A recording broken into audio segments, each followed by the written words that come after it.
Hey guys, Vindomania back with another video, and today is going to be my spoilerific review of, not Disney Infinity, but what this is to do with is Star Wars The Force Awakens. Yes, I took a playset today. I want to get Poe Dameron, but I had to get this one because you have the level here. So yeah, I went to see the film on opening day, midnight, because I didn't want it spoiled for me. I managed to avoid Facebook and Twitter for the whole day. Even though I clicked on it and then would immediately go out of it, so I didn't see anything. Because there's always somebody out there, some inconsiderate fool who decides it's fun to ruin films for other people. So I've seen reviews of, obviously I watch spoiler reviews, like Simon's and Jeremy Johns and Katie Wilson's, things like that. And I thoroughly enjoy this movie from beginning to end. I enjoyed this movie. As I said, this will be spoilers, so if you have not seen the movie, don't be commenting down below and saying like, oh, didn't tell us, blah, blah, blah. There's stuff to be talked about. This is the first time I've had to do this because it was work yesterday, and then I went to see it at midnight, 2 o'clock with my dad, and then 20 to 9 with Johnny, a good friend of mine. And I have to say that it's the most, it's just the acting in this is just so, it's like these people have known each other for years, like the way that John Boyega and Daisy Ridley just clicked, and that's magic that you can't buy. You can't get people like that, sometimes it works, sometimes it doesn't work, and this definitely does work. My favourite character in this had to be Poe Dameron. I thought he was brilliant. He was one that I expected to see a lot less of, and Captain Phasma was one that I expected to see a lot more of. And, I was happy to see Poe, the best pilot in the galaxy, and, you could see why with his X-Wing skills, and whenever him and Finn get on the TIE fighter, and he's saying to Finn of how to use the blasters and everything. He's never flown one of these before, but he knows how to use blasters and everything like that. Obviously the big main villain in this is Kylo Ren, which a lot of people love. For me, I don't know what it was. I preferred General Hux over Kylo Ren. I don't know why. I think Kylo Ren looked menacing whenever he had his hood up and the helmet. Whenever he had the hood down, it just looked weird. It's like Captain America. I think Captain America looks fine whenever he's got the suit from there down, but whenever he has the things over his eyes, it just doesn't look right. Don't get me wrong, Adam Driver did a fantastic job, and Adam Driver will be, hated as the villain as he should be, for what he did, which I'll talk on now, is killing Han Solo. A lot of people are saying that you saw this coming. I kind of just, before I went, I kind of just switched off the brain. I didn't want to overthink things. I just wanted to sit down and enjoy what I saw in front of me, what came in front of me. And whenever we hear Han shout Ben, after talking to Leia and saying about, if you see our son, bring him home. So obviously Han thinks that, I've left, I've gone away and he's gone away, and it's time to reunite our family. And Ben Ren then, I know he's not called Ben Ren before, Ben Solo, I know he's called Ben Solo, says, I'm in agony, there's just one thing that I need to do and I can't, and Han says anything, and then the lightsaber goes up, and it's Chewbacca's growl as well, that his best friend, it's not like, thankfully we didn't go, no, it's his best friend has been killed, and it was just the touch of his face as he just fell down. That was just, the music in that, whenever I listen to that, I'm getting chills just thinking about it. And then Chewie I honestly thought Chewie had died, because whenever he shot Kylo with his bow, which obviously Han said he loved, and then he's just going around shooting, and then he hits the, the detonator, I thought he's just sacrificed himself now. And then obviously later on, once we've seen the lightsaber fight, and Finn has basically lost his back near enough, because the lightsaber just went right up it. That was a great scene, whenever Kylo is going for the saber, Luke's saber, and it won't move, and he does it again, and it goes past him, and then Rey holds the lightsaber, and it's just that music. I'm not lie, I teared up whenever I heard that music. That was just so wonderfully done. It was such a nice, because we'd seen, Finn with the lightsaber, but we hadn't seen Daisy Ridley with, Rey with the lightsaber.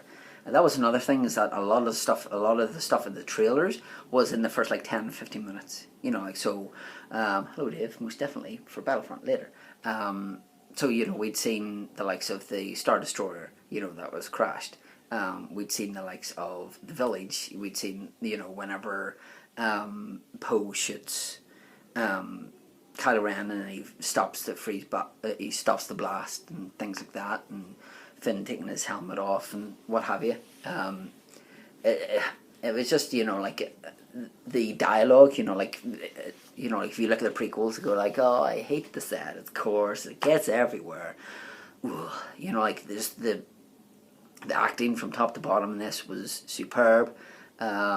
Just the humor, BB-8 was just, he was just great, and it's only in Star Wars that you can fall in love with a thing that looks like an 8 that's two balls, basically, an R2-D2 and a C-3PO.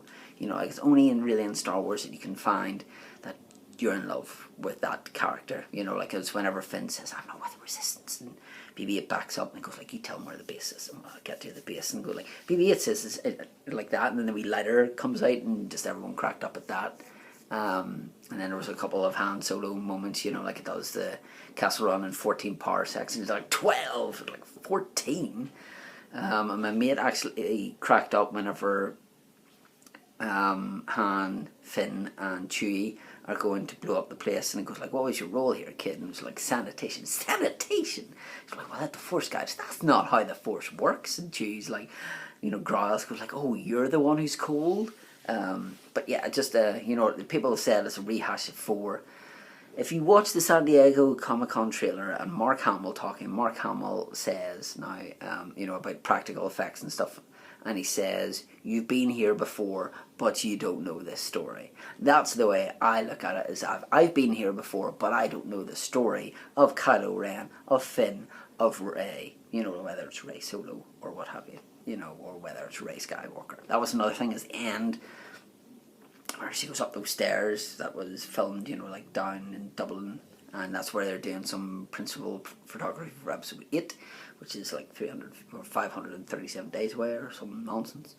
And just seeing Luke, and Luke just looks really war-torn, the hair, the beard, and just them standing there, and that's where it ends, and you're that is teed up perfectly. People are oh, I wanted to see Luke more, but this is a trilogy. Very much like in Lord of the Rings, The Fellowship of the Ring, it ends because it's a trilogy. It's to keep you going for the other ones. Will episode 8 be the Empire Strikes Back of this trilogy, or what have you? The talent from top to bottom is brilliant.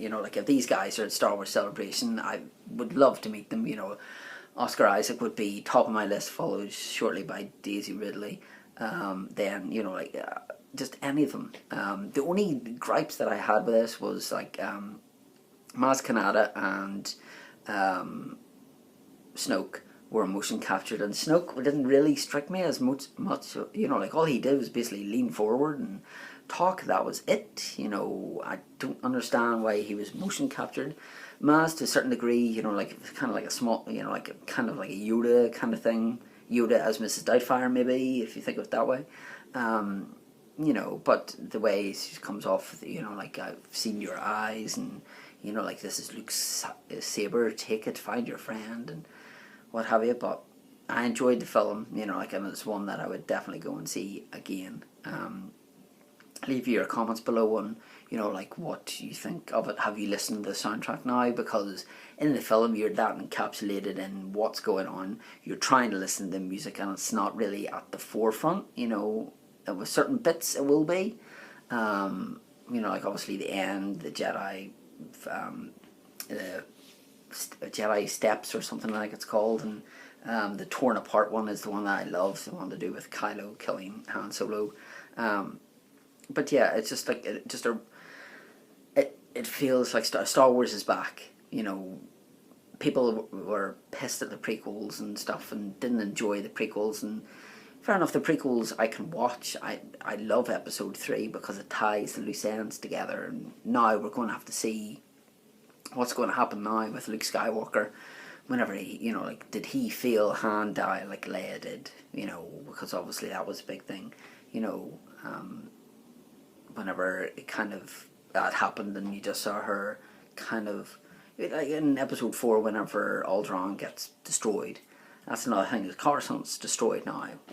Was Jar Jar Binks on that? Fingers crossed. Yeah, but there's just so much, you know, things that you could discuss and go like, what about this? What about that? What about this? What about that?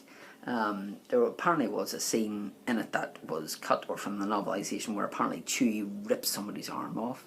And that's another thing I loved, was Chewbacca was such a pivotal character in this, whereas we didn't, not that we didn't see him in the other films, but, you know, like, he was more humorous in this, you know, like, he was more a key figure, you know, like, he was in it more than Carrie Fisher, you know, he was in more than Princess Leia, C-3PO, R2-D2, Captain Phasma. I mean, Captain Phasma's figures are probably just a screen time, because, you know, like, I think I've seen the figures more on the shelf than I saw her in the movie, and that's really rare as well.